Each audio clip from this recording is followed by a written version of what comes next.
My name is Sophie Brown.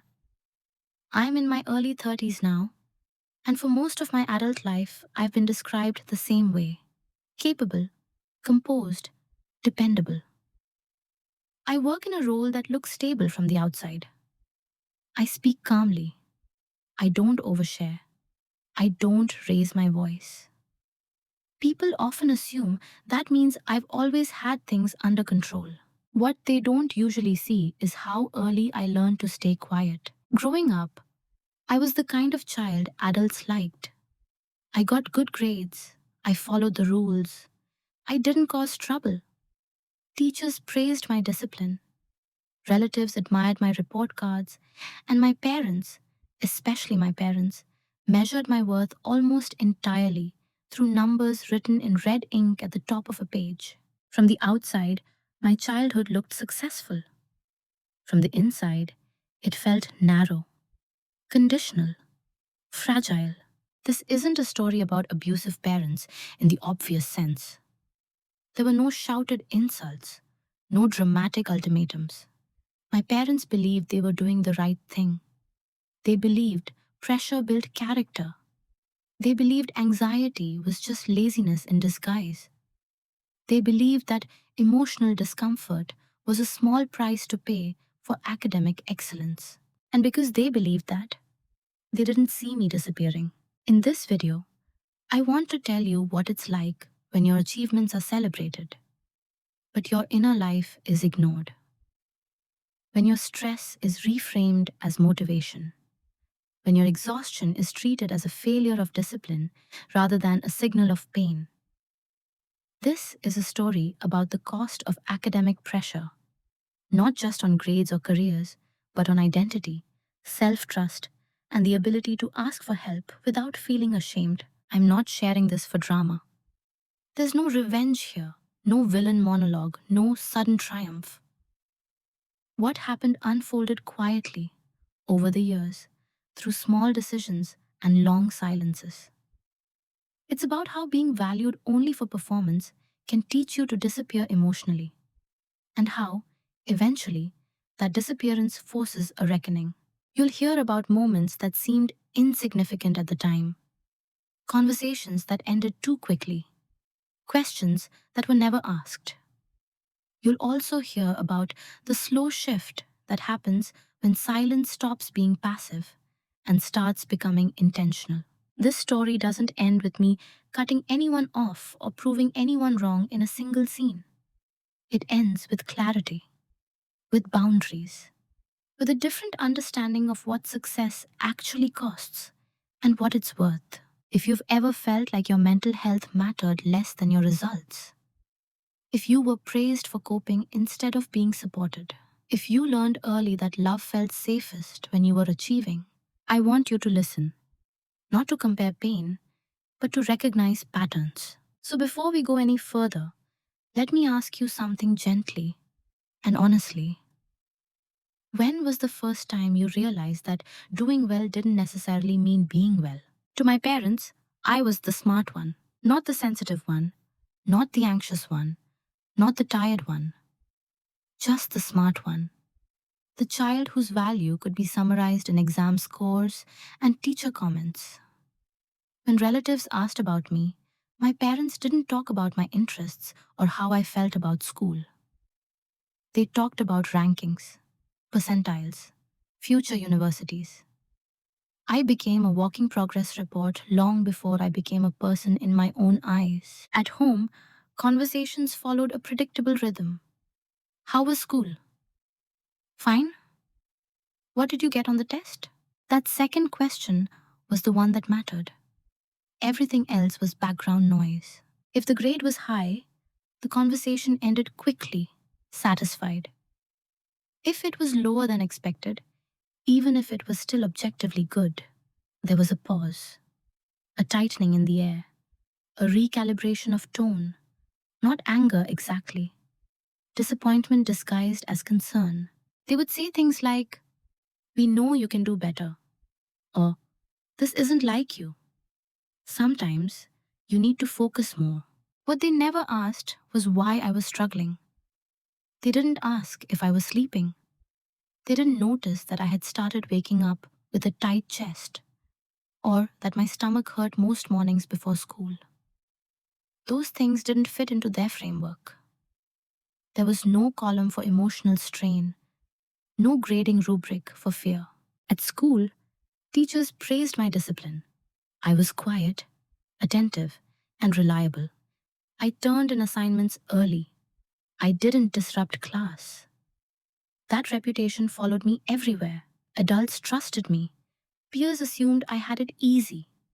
And my parents took all of that as proof that their approach was working. Invisibility often looks like success when no one is trained to look deeper. I learned very quickly what earned approval and what didn't.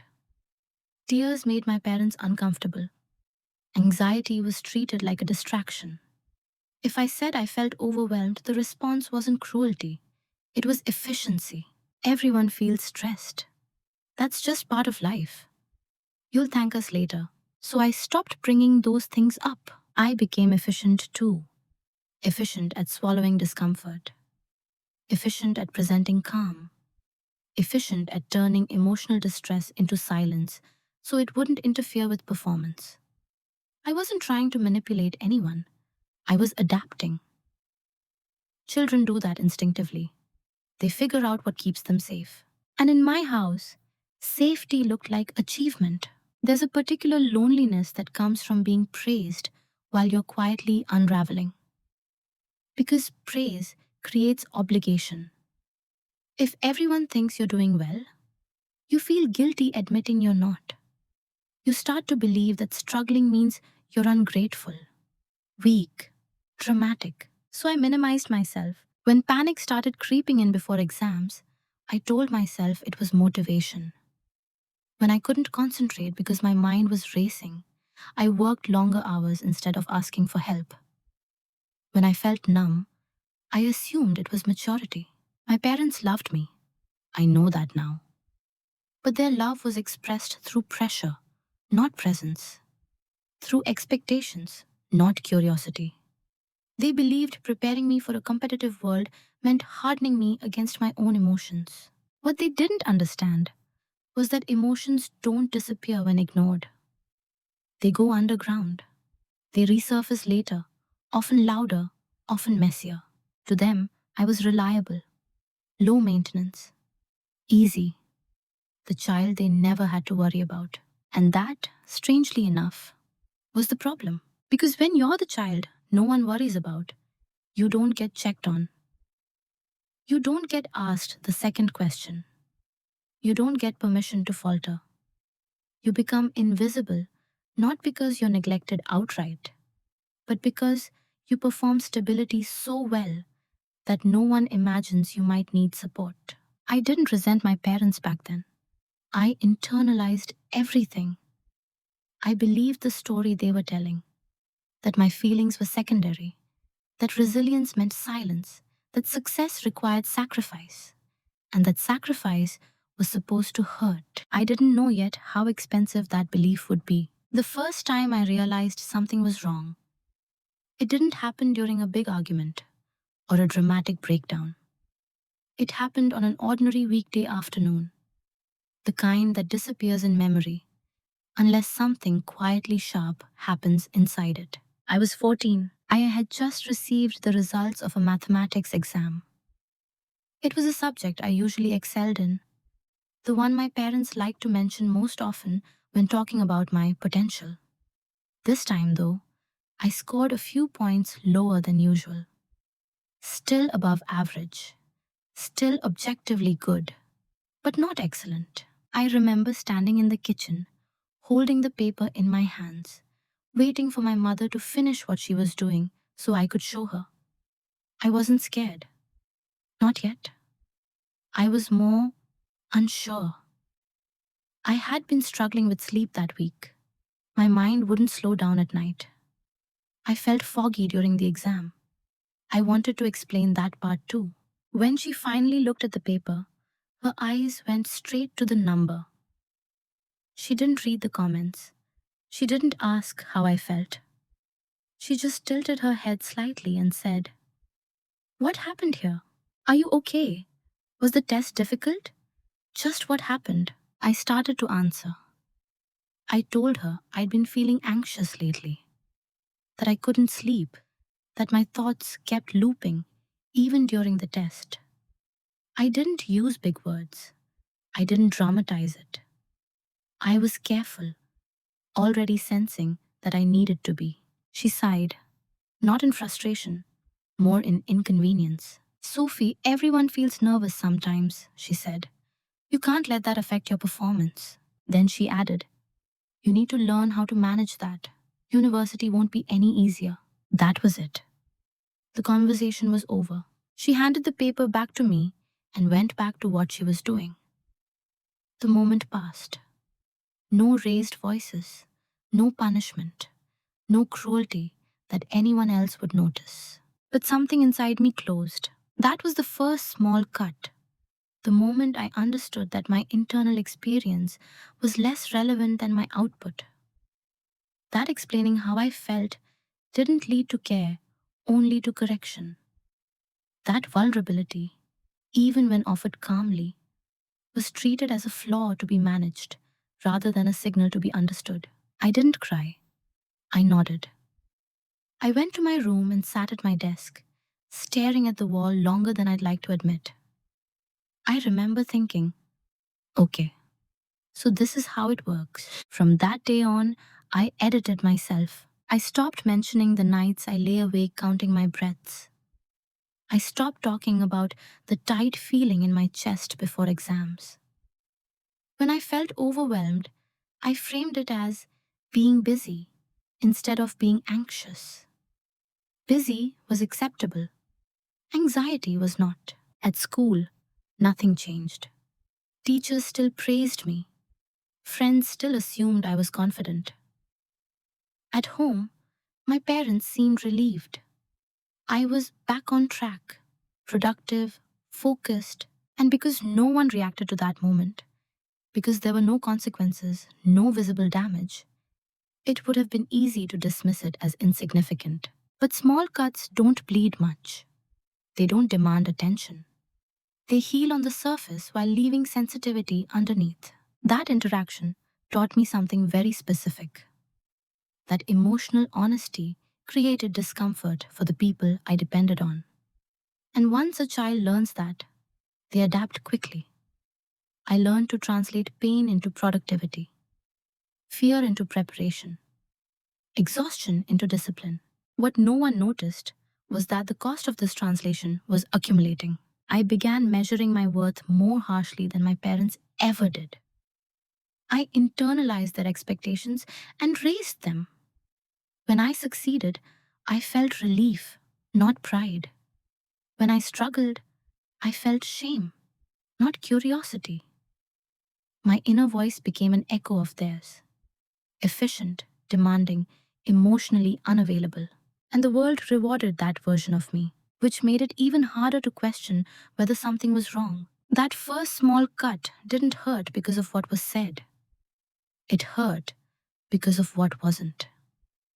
It was the absence of a follow-up question, the absence of interest in my inner world, the quiet message that feelings were irrelevant unless they interfered with results. I carried that lesson with me for years. At the time, I thought I was growing up. I didn't realize I was learning how to disappear. After that first moment, nothing dramatic changed. That was the dangerous part. Life went on, smooth on the surface, productive in every measurable way. And because there was no crisis, no obvious breaking point, I learned to treat that dismissal as normal. That's how patterns form. Not through one loud event, but through repetition that slowly lowers your expectations of care. By the time I was 16, I no longer expected emotional conversations at home. I still lived there, still shared meals, still followed routines. But I had adjusted my internal settings. I brought home grades, not feelings. Updates, not questions. Results, not needs. My parents praised me often, but the praise was always conditional. You're so disciplined. You handle pressure well. We never have to worry about you. Those comments were meant as compliments. I accepted them like medals, but over time, they became instructions. They told me who I was allowed to be. Whenever I felt myself slipping, emotionally, mentally, I worked harder. I added structure. I revised more. I stayed up later. I didn't tell anyone I was doing it out of fear. I told myself I was being responsible. When I did try to speak up, the responses followed a familiar script. If I said I was stressed, my father would say, "That's life. You need to toughen up." If I said I felt overwhelmed, my mother would say, "Just focus on one thing at a time." If I hinted that something felt wrong, they would remind me how lucky I was. And in a way, I was lucky. That made everything more confusing. I had opportunities, support in practical forms, a stable home. There was food on the table, books on the shelves, and expectations for my future. Nothing about my situation fit the stereotype of a child in distress. So I learned to distrust my own reactions. I started telling myself, other people have it worse. I told myself, this is just how high achievers feel. I told myself, if I can still function, it can't be that bad. That's how dismissal becomes internalized. You start doing the work for others. At school, counselors talked about stress management, but it felt abstract. Mental health was discussed in assemblies, not in kitchens. It was something you learned about academically, not something you were allowed to experience personally. I absorbed the theory and ignored the symptoms. I became very good at appearing fine. Inside, though, there was a constant low-level tension, like a background hum I couldn't turn off. I worried about disappointing my parents more than I worried about my own well-being. I feared failure, not because of its consequences, but because of what it would confirm, that I wasn't as strong as everyone thought. And strength, in my family, meant silence. The strange thing is, no one ever told me directly not to talk about my feelings. There was no explicit rule. The rule was implied, enforced through reactions, or the lack of them. When emotions were met with efficiency instead of empathy, you learned quickly what belonged and what didn't. So I normalized it. I told myself my parents were practical, that they showed love through preparation. Those emotions were indulgent. I defended them internally whenever doubt surfaced. It felt disloyal to question their methods when they had sacrificed so much. But the cost was showing up in subtle ways. I stopped recognizing when I was overwhelmed until it became physical. Headaches, tight shoulders, a constant fatigue that sleep didn't fix. I lost touch with what I actually wanted because I was so focused on what was expected. When people asked me how I was, I answered automatically, fine, even when I wasn't sure what fine meant anymore. By the time university applications came around, the pressure intensified. Decisions felt permanent. Stakes felt enormous. My parents were deeply involved in the process, researching rankings, comparing outcomes, projecting futures. They spoke about my life as if it were a strategic plan. I went along with it, not because I was passionate about those paths, but because compliance felt safer than resistance. Looking back, this was the period when disrespect stopped feeling like something external and started feeling like a personal standard. I didn't feel angry. I felt numb, detached, efficient. That numbness was praised as maturity. What no one realized was that I wasn't becoming resilient. I was becoming disconnected from my body, from my intuition, from the ability to recognize when something wasn't right. And once disrespect feels normal, it's hard to name it. Harder still to imagine that things could be different. At the time, I thought I was coping. I didn't yet understand that coping without acknowledgement is just another form of erasure. By the time I reached my final years of school, the role I played in my family was firmly established. I didn't question it because it felt less like a role and more like an identity. Something fixed, unquestionable, quietly reinforced over time. I was the reliable one, the child who didn't need reminders, the one who handled pressure without complaint, the one who could be trusted to sort herself out. My parents spoke about me with a particular kind of pride, the kind reserved for things that work smoothly in the background. Sophie's fine, they would say to relatives. She's always been independent. She knows what she's doing. Independence, in this context, didn't mean freedom. It meant low emotional maintenance. I began to notice the contrast when I watched how they responded to other people. If a cousin struggled academically, there was concern.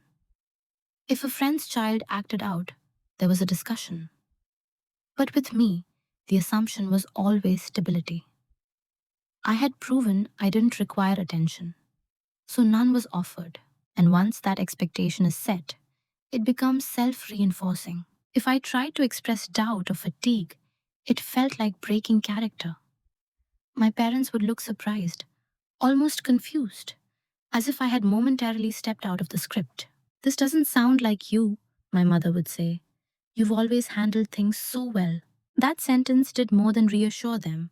It corrected me. It reminded me of who I was supposed to be. So I leaned into the role. I became organized to the point of rigidity. I planned everything. I left nothing to chance. My calendar was full, my notes color-coded, my goals clearly defined. From the outside, it looked impressive. Inside, it felt narrow. I didn't give myself permission to be uncertain. Uncertainty felt like failure. I didn't allow myself to rest without guilt. Rest felt like weakness. I learned to anticipate expectations before they were spoken, to meet them quietly, efficiently, without needing guidance. Being useful became a way to stay safe. What I didn't realize at the time was that usefulness is not the same as being seen. You can be valuable and still invisible. You can be admired and still unknown. In my family, I wasn't asked what I wanted. That question simply didn't come up. Decisions were framed as obvious, practical, and necessary.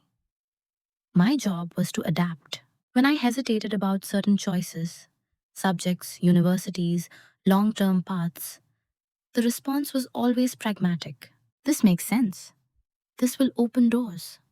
You don't want to limit yourself." Those statements weren't wrong.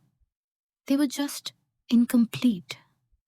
They left no room for preference, for emotion, for the possibility that success might look different for me than it did on paper. Over time, I stopped checking in with myself entirely. I learned to measure progress externally. Grades, feedback, outcomes. If those were good, I assumed I was fine. If something felt wrong, I treated it like a temporary malfunction to be fixed. This is how a role becomes a cage, when it's rewarded often enough that you stop imagining an alternative. I wasn't unhappy in a dramatic way. I wasn't miserable. That's important to say. I functioned, I achieved, I met expectations. And because of that, no one thought to ask if the cost was too high, including me. The role I was assigned came with a quiet rule. Don't complicate things. Don't make emotions inconvenient. Don't need too much. Don't disrupt the system. So I didn't. I smiled when praised. I nodded when advised. I stayed quiet when something didn't sit right.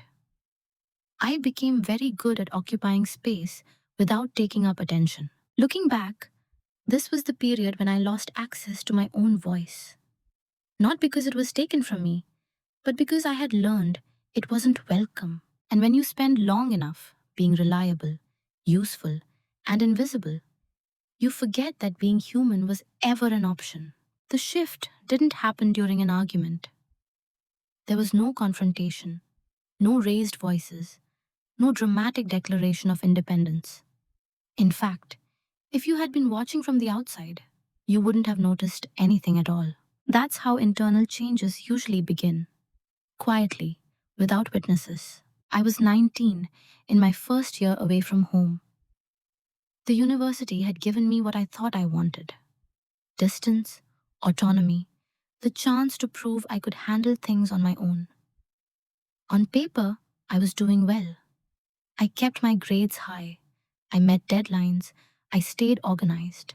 But something inside me felt increasingly brittle. One evening, I was sitting alone in the library long after most students had left. The building was nearly empty, the kind of silence that makes you aware of your own breathing. I had been staring at the same paragraph for almost 20 minutes, reading and rereading it without absorbing a word. My chest felt tight. My hands were cold. My thoughts were racing, but none of them were coherent. I wasn't panicking in the way people imagine panic. I wasn't crying or shaking. I was frozen, overloaded, unable to move forward or stop. Eventually, I closed the book and just sat there. And for the first time, I didn't tell myself to push through it. That was the shift. It sounds small, insignificant even. But that moment marked the first time I didn't immediately override my own discomfort in the name of productivity. I didn't force myself to keep working. I didn't shame myself for wasting time. I simply noticed that something was wrong. I remember thinking very clearly, if I keep doing this, something is going to break. Not today, not tomorrow, but eventually. That thought didn't come with fear or urgency. It came with clarity, almost calm, like recognizing a pattern you can't unsee. Up until then, I had believed that endurance was the answer to everything. If I could just tolerate enough pressure, I would eventually reach a place where it felt worth it. Sitting in that library, I realized I had been chasing an endpoint that didn't exist. There was always going to be another benchmark, another expectation, another version of better. And I was tired. I didn't call my parents that night. I didn't talk to friends about it. I didn't even fully articulate it to myself. But something had changed in how I related to my own silence. Before, silence had been automatic, a reflex, a way to avoid inconvenience. Now, it has become a pause. I started noticing how often I dismissed my own signals, how quickly I translated discomfort into discipline, how rarely I asked myself what I actually needed. The realization wasn't angry, it wasn't resentful, it was observant. And once you start observing yourself instead of correcting yourself, everything feels different. Over the next few weeks, nothing outwardly changed. I still studied, I still performed, I still presented the same composed version of myself to the world. But internally, I had stopped equating suffering with virtue. That distinction mattered. I began paying attention to moments when my body resisted, when I felt exhausted, numb, or disconnected. Instead of immediately suppressing those signals, I acknowledged them. I didn't always act on them, but I noticed them. That alone was new. This wasn't a rebellion, it was curiosity. The shift wasn't about rejecting my parents' values outright. It was about questioning the assumption that emotional cost was irrelevant, that mental strain was just collateral damage, that success justified everything it consumed. Sitting alone in that library, I understood something fundamental. No one was going to intervene on my behalf. There would be no external permission to slow down, to recalibrate, to choose differently. If anything was going to change, it would have to start internally, quietly, without announcement. And that's what made it powerful. From that day on, silence stopped being something that happened to me. It became something I chose. A space where I could think, observe, and decide without immediately performing for someone else's expectations. I didn't know yet where that would lead. I only knew that I couldn't go back to unthinking endurance. The shift wasn't visible, but it was irreversible. After that night in the library, my silence changed its shape.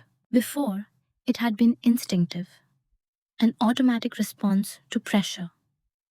I stayed quiet because it was easier, because it avoided friction, because it fit the role I had been trained to play. Now, silence became intentional, deliberate, almost strategic. Outwardly, nothing looked different. That was the point. I still answered messages promptly. I still sent my parents updates about my grades. I still sounded calm on phone calls. If anything, I appeared even more composed than before. But internally, I had stopped offering explanations that would be dismissed. I stopped volunteering emotional information to people who had never shown interest in holding it. Not out of spite, out of clarity. I realized that every time I tried to explain my mental state to my parents, the conversation followed the same arc: minimize, normalize, redirect to performance. They weren't malicious, they were consistent. And consistency, over time, teaches you when not to knock. So I stopped knocking. When my mother asked, "How's university going?" I said, "Fine, busy, but fine." That answer was true in the narrowest sense, and it required no correction, no advice, no emotional labor. It was efficient. It protected my energy. They mistook this for strength. "See," my father said once, "you're handling it." I didn't correct him. There was no benefit in doing so. Silence, I learned, could be a boundary without requiring explanation. At the same time, something else was happening quietly in the background. Without announcing it to anyone, I started building an internal record. I paid attention to patterns, what conversations drained me, what assumptions were repeatedly made about me, how often my needs were reframed as inconveniences. I wasn't collecting evidence to confront anyone. I wasn't planning a dramatic reveal. I was simply observing the way you observe a system once you realize it isn't designed for you. An observation creates distance. I noticed how my parents only asked about outcomes, never processes. How their pride is activated around achievements, not around well being. How they spoke about my future as a series of milestones, not experiences. None of this was new, but now, instead of internalizing it, I noted it. That distinction mattered. People often assume silence means weakness. That if you don't protest, you agree. That if you don't complain, you're unaffected. My parents made that assumption too. They believed my quietness meant alignment, acceptance, resilience. What they didn't see was that my silence was no longer about approval. It was about conserving autonomy. I began making small decisions without consulting them. Not rebellious ones, practical ones. Choices about my schedule, my workload, my priorities. I stopped framing my life as something that needed to be justified. There was a subtle shift in how I listened during phone calls. I stopped absorbing their expectations as instructions. I heard them as opinions, background noise, information, not commands. This didn't make me colder. If anything, it made me calmer. When you stop trying to be understood by people who aren't listening, you free up an enormous amount of mental space. That space allowed me to think long term for the first time, not in terms of achievement, but in terms of sustainability. I started asking myself different questions. Not, how do I meet expectations? But what kind of life can I actually maintain? Not what looks impressive, but what doesn't hollow me out. These questions stayed private. I didn't share them with my parents. I didn't debate them with friends. I let them sit, unanswered, slowly reshaping how I saw my own future. Silence became a container, a place where I could recalibrate without interference. To everyone else, I was the same Sophie, disciplined, calm, dependable. But internally, I was no longer negotiating my worth. I was no longer asking for permission to take myself seriously. They thought my quiet meant compliance. In reality, it meant withdrawal from a system that had never made room for my inner life. And once silence becomes a choice instead of a reflex, it stops being passive. It becomes preparation. What my parents never noticed was not a single action or decision. It was a process. Because from the outside, I still looked exactly the same. I still spoke to them regularly. I still shared surface level updates. I still sounded composed, rational, grounded. I didn't withdraw dramatically or announce boundaries. I didn't change my tone. I didn't challenge their assumptions. That familiarity worked in my favor. What they didn't see was that I had stopped living reactively. I had begun preparing, quietly, methodically, without emotional urgency. It started with attention. I paid attention to how conversations unfolded and where they always ended. I noticed how often my parents framed support as pressure and how rarely they asked open ended questions. I noticed that whenever I hinted at exhaustion, the response was always a solution, never a pause. Advice, not understanding. So I stopped offering hints. Instead, I turned that attention inward. I began tracking my own limits the way I had once tracked grades. I noticed how long I could sustain certain rhythms before feeling depleted. Which environments drained me? Which expectations felt imposed rather than chosen? This wasn't self pity, it was data collection. I also began learning about stress, burnout, emotional neglect, and the long term effects of conditional approval. Not obsessively, not dramatically, quietly. In the same disciplined way I had always approached academics. The difference was the goal. Before, learning had been about performance. Now, it was about self preservation. I didn't label my parents as villains. I didn't rewrite my childhood in extremes. I simply acknowledged a truth I had avoided for years. Their way of loving me had left gaps.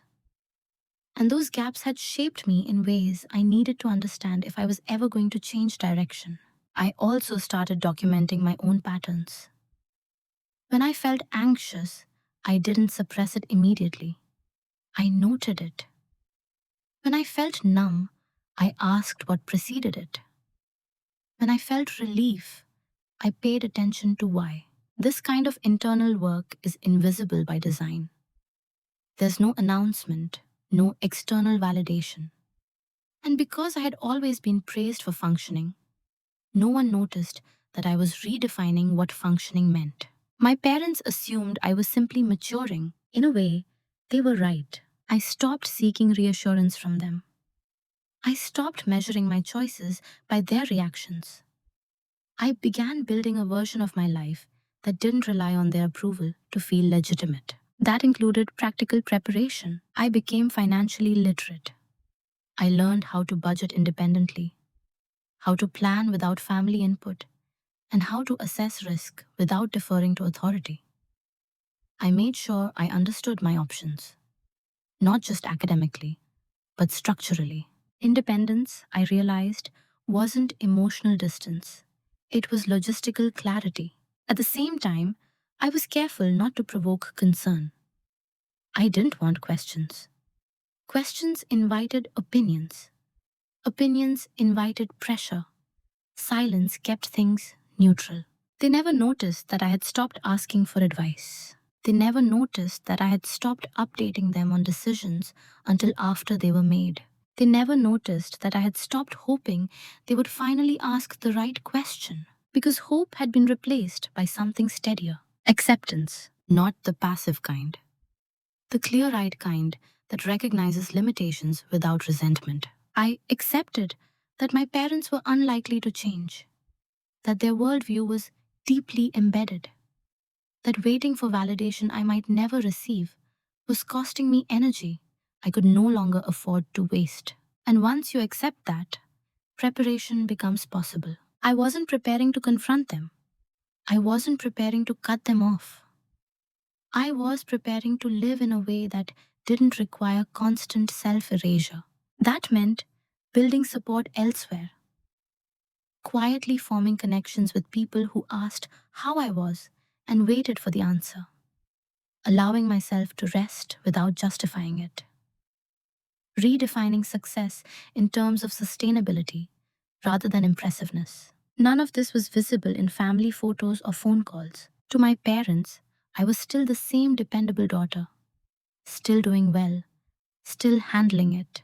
What they never noticed was that I had stopped orienting my life around being handled. I was building something else, internally, structurally, patiently. And by the time they would sense a shift, it wouldn't be something they could talk me out of. Because preparation doesn't announce itself, it just accumulates. The reveal didn't arrive as a sudden realization. There was no dramatic moment where everything clicked into place. It unfolded slowly, through an accumulation, like understanding of something you've been circling for years. Finally, from the right angle. I was in my early 20s by then, living independently, functioning well by any external standard. I had structure, direction, a path that made sense on paper. And yet, something inside me remained oddly distant from it all. One afternoon, I found myself filling out a routine form. Nothing important, just administrative details. There was a section that asked about emergency contacts. I stared at it longer than necessary, not because I didn't know who to write down, but because I realized, with unexpected clarity, that the people listed there were not the people I would call if I were emotionally overwhelmed. They were the people I would contact for logistics, for solutions, for efficiency, not for care. That was the moment I finally named it. My parents had prepared me for success, but not for distress. They had taught me how to function, but not how to feel safe when I wasn't functioning. And I had internalized that lesson so thoroughly that even in private, I didn't fully trust my own vulnerability. That recognition wasn't accompanied by anger. It was almost clinical, like diagnosing an old injury you had learned to compensate for. I saw clearly how academic pressure had shaped my internal hierarchy, performance at the top, emotions at the bottom. How my mental health had been treated as secondary, manageable only insofar as it didn't interfere with results, and how I had absorbed that value system without question. This wasn't about blame anymore, it was about leverage. The leverage was understanding. Once I understood the dynamic, I stopped personalizing it. I no longer interpreted my parents' responses as reflections of my worth. I saw them as reflections of their limits, their fears, their own conditioning. And that shifted everything. I realized that I didn't need their acknowledgement to validate what I had experienced. I didn't need them to agree with me in order for my reality to be legitimate. Waiting for that recognition had kept me emotionally stalled. The private reveal was this: I could step out of the system without dismantling it. I didn't have to confront. I didn't have to explain myself in a way they would never fully understand. I didn't have to win an argument that required emotional tools they didn't have. I could simply choose differently. That clarity was grounding. It removed urgency. There was no rush to act, no need to declare independence loudly. The power was in the quiet certainty that I no longer needed their framework to make decisions about my life. I also saw the cost of continuing as I was. The slow erosion of self-trust, the way I minimized my own needs automatically, the exhaustion that came not from workload, but from constant self-monitoring.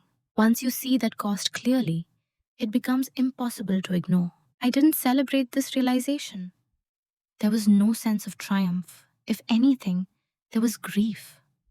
For the years I had spent believing that being well adjusted meant being emotionally invisible.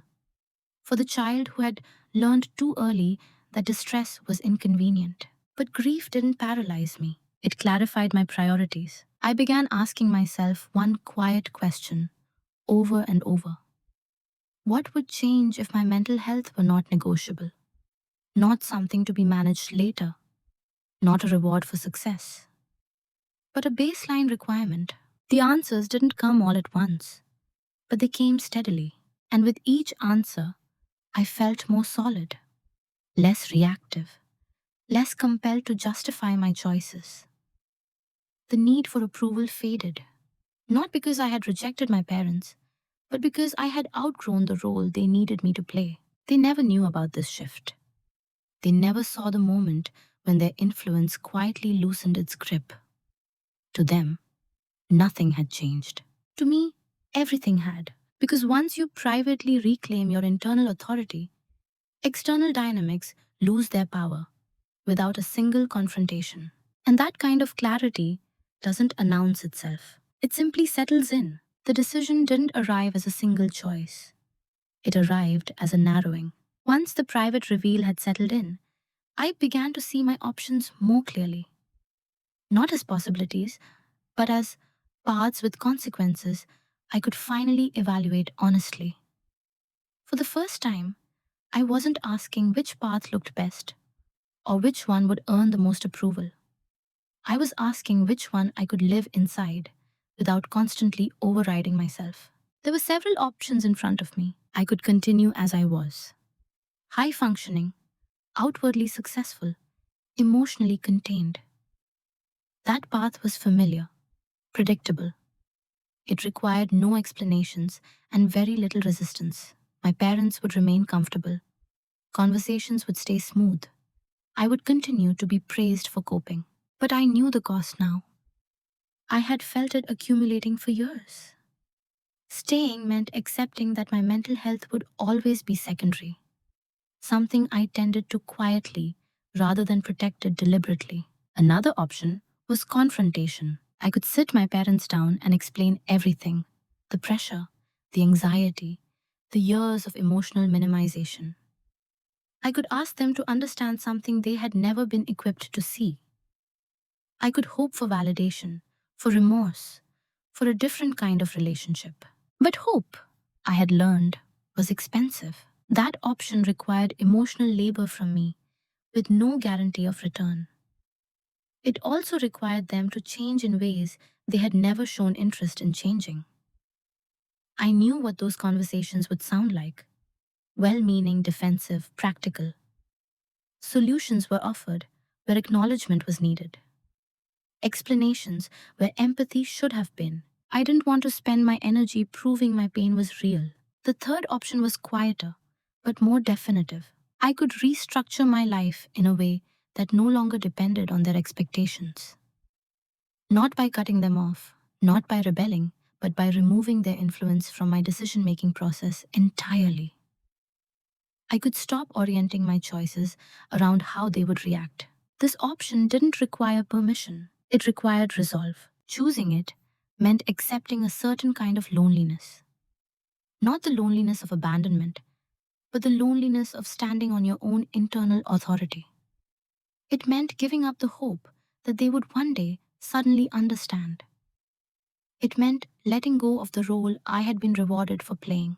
That was the irreversible part. Once you stop seeking validation from people who shaped you, you can't unsee how much of your life was built around earning it. I took time with this decision. I didn't rush it. I let myself imagine each path honestly. How would it feel in 5 years? In 10?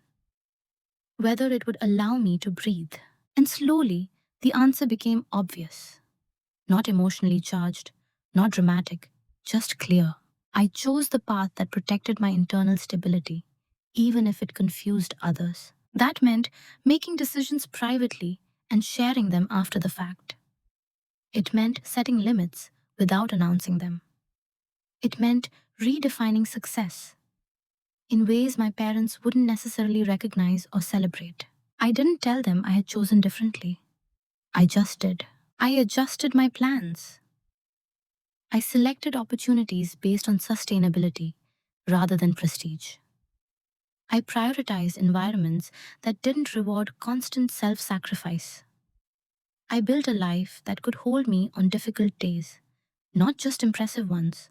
To my parents, it looked like I was still doing well, just in a slightly different direction. They didn't object, they didn't question it deeply. They assumed, as they always had, that I knew what I was doing. And this time, they were right, but not for the reasons they thought. The decision point wasn't about rejecting them, it was about choosing myself without asking for approval. It was about recognizing that waiting to be understood had become a form of self abandonment. Once I made that choice, there was no turning back. Not because of conflict, but because of alignment. My actions finally matched what I knew to be true. The quietest decisions are often the most permanent. And this one reshaped everything that followed. Once the decision was made, I didn't feel the urge to explain it to anyone. That surprised me.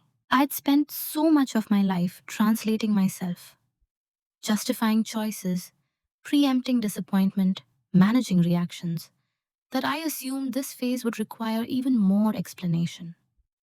Instead, it required less. Moving in silence wasn't about secrecy, it was about containment. I began to make changes that were practical, incremental, and almost invisible. I adjusted my routines first. I stopped overloading my schedule simply to prove endurance. I allowed gaps, unproductive by my old standards, restorative by my new ones. I chose work that demanded focus but not constant urgency. I paid attention to how my body responded to different environments and took that feedback seriously. None of this was announced. When my parents asked what I was doing next, I gave them answers that were accurate but incomplete. Not evasive, just sufficient. I'm working in a role that suits me. I'm exploring a few options. I'm stable. Stability was a language they understood. Behind that calm exterior, I was restructuring my life with intention. I reviewed my finances carefully, ensuring I didn't rely on emotional support disguised as practical help. I created buffers, time, savings, flexibility, so that stress didn't immediately escalate into crisis. I built a life that didn't collapse the moment I slowed down. That was new. Before, slowing down felt dangerous, like stepping off a moving train. Now, I was designing the train to move at a pace I could actually sustain. I also became selective about what I shared emotionally and with whom. I stopped trying to be easy in every relationship. I let myself be quiet when I needed to be, and expressive when it felt safe. I learned that not everyone was entitled to my inner world, and that withholding it wasn't deception, it was discernment. My parents didn't notice these shifts because they weren't looking for them. They measured success through visible markers, and I still met enough of those to remain unremarkable. In their eyes, I was still responsible, still progressing, still on track. That misinterpretation worked in my favor. There's a kind of power in being underestimated. Not because you want to surprise anyone, but because it gives you room to move without interference. While they assumed continuity, I was creating distance. Not physical distance, but psychological independence. I stopped seeking their approval in small ways first. I didn't mentally rehearse conversations before calling. I didn't brace myself for judgment. I stopped adjusting my tone to sound more convincing. I spoke plainly. If they offered advice I didn't need, I acknowledged it and moved on. I no longer felt compelled to follow it or argue against it. Advice became background noise instead of direction. That shift was subtle, but profound. I noticed that my anxiety decreased, not because life became easier, but because I was no longer negotiating my worth internally. Decisions felt lighter when they weren't auditions. Mistakes felt survivable when they weren't moral failures. This was what moving in silence really meant, acting from alignment rather than reaction. There was no announcement phase, no moment where I stood up to anyone, no declaration of boundaries. The boundaries existed because my behavior changed, not because I named them. And because there was no conflict, no resistance, no visible rupture, my parents assumed nothing significant had shifted. They didn't realize that the version of me who needed their validation had quietly stepped aside. By the time consequences would begin to surface, the groundwork was already laid. Because when you move in silence long enough, what changes isn't just your circumstances, it's your center of gravity. The consequences didn't arrive as conflict, they arrived as an absence. At first, it was subtle enough to be dismissed. A missed update here, a delayed response there. Nothing that could be pointed to directly. Nothing dramatic enough to justify concern. Just a gradual thinning of my emotional availability. I hadn't planned it that way. It was a natural result of no longer orienting my life around my parents' expectations. When conversations stayed surface level, I let them stay there. When calls became routine check ins rather than genuine connections, I didn't try to deepen them. I stopped filling silences. I stopped compensating for the lack of curiosity with extra explanation. And slowly, they began to feel it. My parents were used to a certain version of access to me, not intrusive, but assumed. They expected availability, updates, responsiveness, emotional steadiness. When that access changed, even slightly, it created a sense of loss they couldn't quite name. They started asking different questions. You seem busy lately. Everything okay? You don't talk as much as you used to. The questions were gentle but confused. They weren't rooted in concern for my inner world. They were responses to a disruption in a familiar pattern. I answered honestly, but briefly. I'm fine. Just focused on a few things. Nothing to worry about. And those answers were true. What they were really noticing was that I no longer offered emotional surplus. I wasn't managing their comfort by staying predictably accessible. I wasn't adjusting my energy to reassure them. This wasn't punishment, it was in equilibrium. Over time, the dynamic shifted further. They reached out more often, not with criticism, but with an unfamiliar uncertainty. Conversations lingered awkwardly, topics repeated. There was a sense that something had changed, but no clear language for it. From their perspective, I had always been the stable constant, the one who didn't require attention, the one who handled things quietly. Now, that quiet felt different, less accommodating, less transparent. They didn't know why, and because there was no event to blame, no argument to resolve, the discomfort had nowhere to go. I noticed it, of course, but I didn't rush to fix it. In the past, I would have filled that gap instinctively, reassuring them, offering explanations, smoothing over unease. Now, I let the discomfort exist, not out of cruelty, but out of respect for my own limits. For the first time, I wasn't absorbing emotional responsibility that didn't belong to me. This was the consequence of moving in silence. When you stop performing availability, people feel the absence of something they assumed would always be there. My parents began to reminisce more, referencing my younger years, my achievements, the version of me that fit neatly into their narrative. It felt like an unconscious attempt to anchor me to a familiar role. I listened. I didn't correct them. What they didn't understand was that the version of me they missed wasn't gone out of rebellion. She had simply outgrown the environment that required her to stay small emotionally. And that kind of change doesn't reverse itself to ease someone else's discomfort. There was no confrontation to point to, no apology to request, no mistake to undo, just a growing awareness that something essential had shifted and that it wasn't coming back in its old form. The consequences weren't dramatic, they were quiet, and because of that, they were harder to escape. By the time my parents realized something was truly wrong, they couldn't trace it back to a single moment. That's what made it unsettling for them. There had been no argument, no refusal, no slam doors or harsh words. From their perspective, I hadn't done anything wrong. I was still polite, still responsive, still functional. And yet, the connection they assumed was permanent now felt distant, muted in a way they didn't know how to address. They started trying to fix it, not directly, not emotionally, in the ways they knew how. They offered advice more often, asked about my plans with renewed intensity, suggested alternatives, opportunities, improvements. It was familiar territory for them, problem solving instead of listening.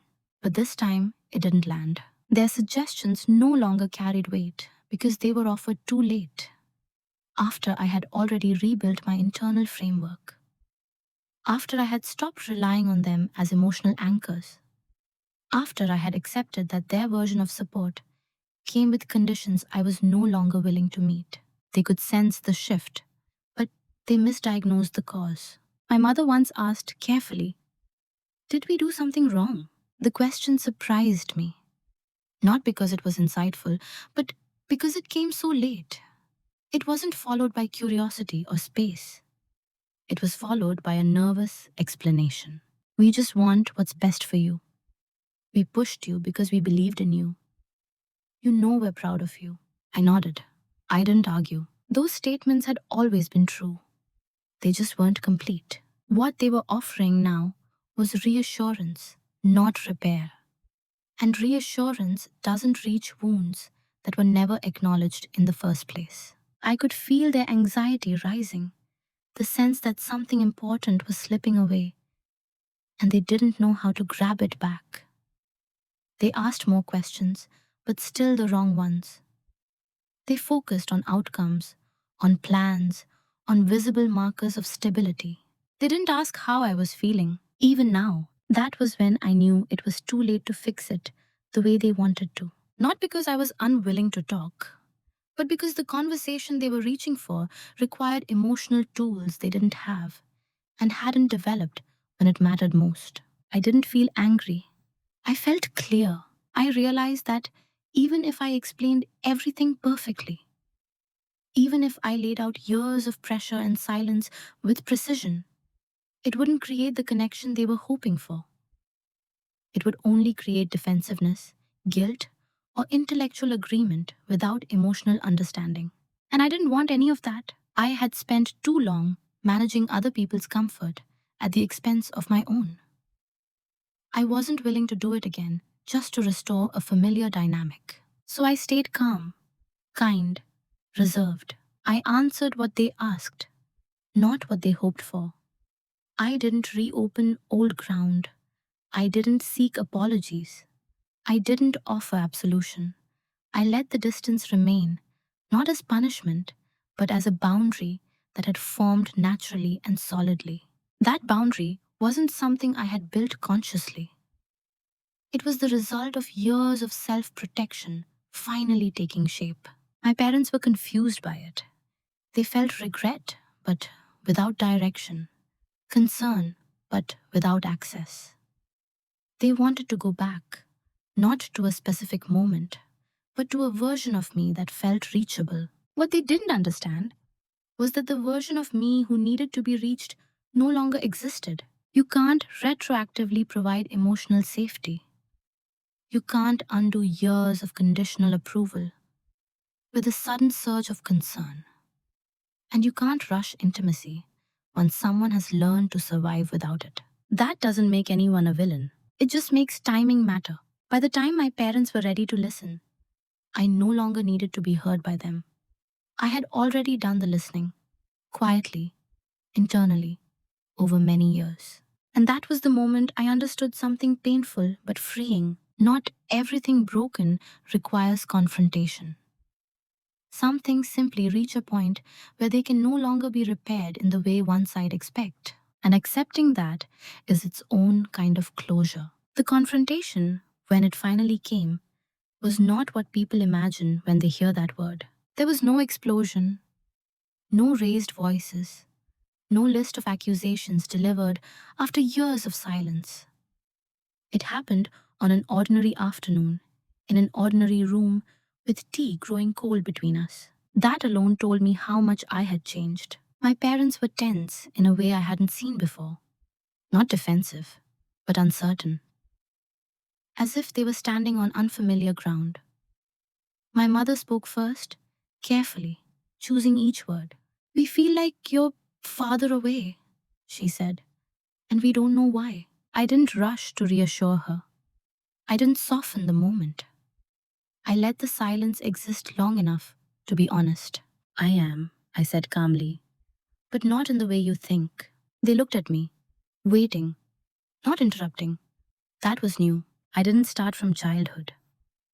I didn't catalog moments. I didn't explain myself like a case to be proven. I spoke in present terms because that was all that mattered now. "I've built my life in a way that protects my mental health," I said. "And that means I don't operate under the same pressures I used to." My father frowned slightly. "We only ever wanted you to succeed." "I know," I said. And I meant it. But success without emotional safety has a cost. I paid it quietly for a long time. There was no accusation in my voice, no bitterness, just a fact. They tried to respond with logic, with intention, with sacrifice, with pride. I didn't argue against any of it. I let their words land where they belonged, as explanations, not justifications. "I'm not asking you to change," I said, "and I'm not blaming you. I'm just explaining why things are different now." That was the boundary. They waited for more. An invitation to fix it, to repair it, to step back into authority. It didn't come. What I offered instead was clarity. "I won't measure my worth through pressure anymore," I said. "And I won't negotiate my mental health for approval. That doesn't mean I don't care about you. It just means I live differently now."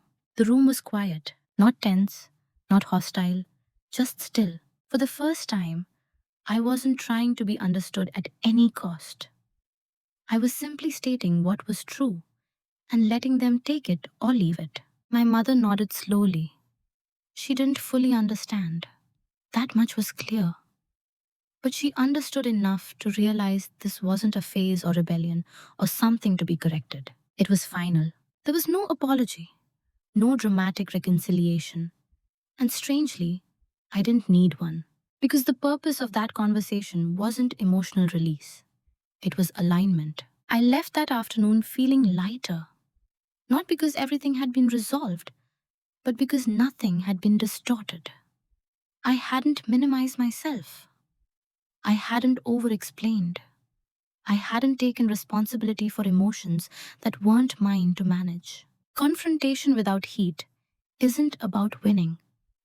It's about standing firmly in your own reality without trying to pull someone else into it by force. That day, I realized something quietly powerful. When you speak from clarity instead of pain, the conversation doesn't escalate. It settles. And whether the other person follows you there or not, you remain standing. Who I am now is not the opposite of who I was before. That's important. I didn't become reckless or disengaged. I didn't reject structure or ambition. I didn't swing from pressure into chaos. What changed wasn't my capacity. It was my orientation. I no longer live to prove that I can handle everything. For most of my life, competence was my shield. It protected me from scrutiny, from disappointment, from having to articulate needs I wasn't sure would be met. Now, competence is simply a tool, not an identity. I still work hard. I still care about doing things well. But I don't equate exhaustion with virtue anymore. I don't assume that struggle is the price of worthiness. I notice my limits and treat them as information, not obstacles to be overridden. That shift has changed how I move through the world. I choose environments that value steadiness over intensity. I build routines that include rest without apology. I allow myself to be quiet without feeling invisible and to speak without feeling like I'm asking for too much. My relationship with my parents exists now in a different register. It's respectful, calm, and contained.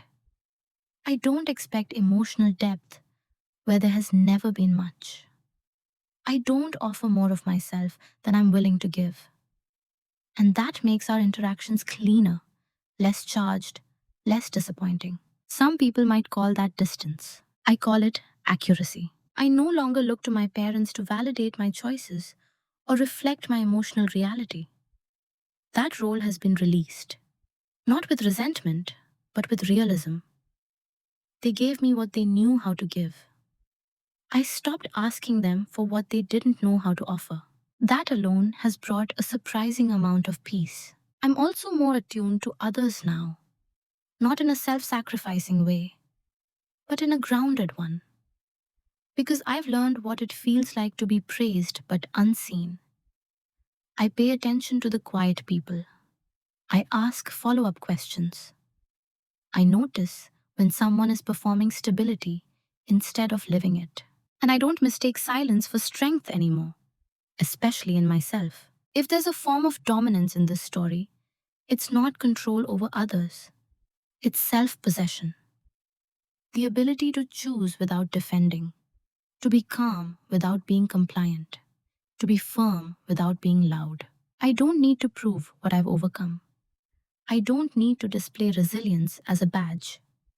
My life speaks for itself in small, consistent ways. I sleep better now.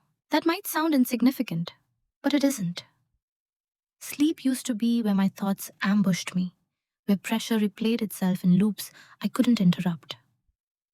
Now, rest feels safe. My body trusts that it doesn't have to stay alert all the time. That trust was hard-earned. Who I am now is someone who understands that achievement without emotional care is fragile. That pressure without attunement creates compliance, not confidence.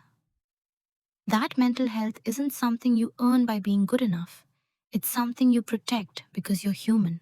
I didn't arrive here through rebellion or validation or dramatic transformation. I arrived here by listening to myself. After years of being very good at not doing that. And I intend to stay. If there's a moral to this story, it isn't that academic pressure is always wrong, or that parents who push their children don't care. Most pressure comes from fear. Fear of instability, of missed opportunities, of a world that feels unforgiving. My parents were trying to prepare me for that world. What they didn't realize is that preparation without emotional safety teaches a different lesson. That your value is conditional. That rest must be earned. That distress is an inconvenience rather than a signal. The cost of that lesson doesn't always show up immediately. It shows up later, in adults who function well but feel disconnected, in people who are praised for coping while quietly burning out, in those who don't know how to ask for help without feeling like they're failing. For a long time, I thought resilience meant silence. That strength meant not needing anything. If I could just handle enough pressure, I would eventually feel secure. I was wrong. Real resilience came when I stopped negotiating my mental health. When I accepted that being high achieving didn't exempt me from needing care. When I understood that no amount of success could compensate for a life lived in constant self-erasure. This story isn't about cutting people off or proving anyone wrong.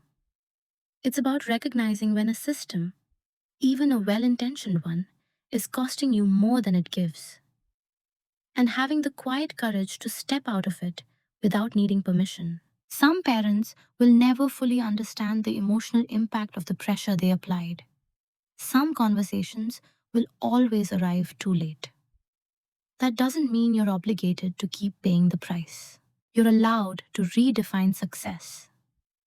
You're allowed to protect your inner life. You're allowed to choose sustainability over approval. And you don't have to make that choice loudly if you grew up feeling like your achievements mattered more than your mental health. If you learned early how to perform stability while struggling in private. If you're only now questioning the cost of being the reliable one, you're not alone. The quietest shifts often lead to the most lasting change. So I'll end with this question, and I genuinely like to hear your answer in the comments. When did you first realize that doing well on the outside didn't mean you were actually okay on the inside?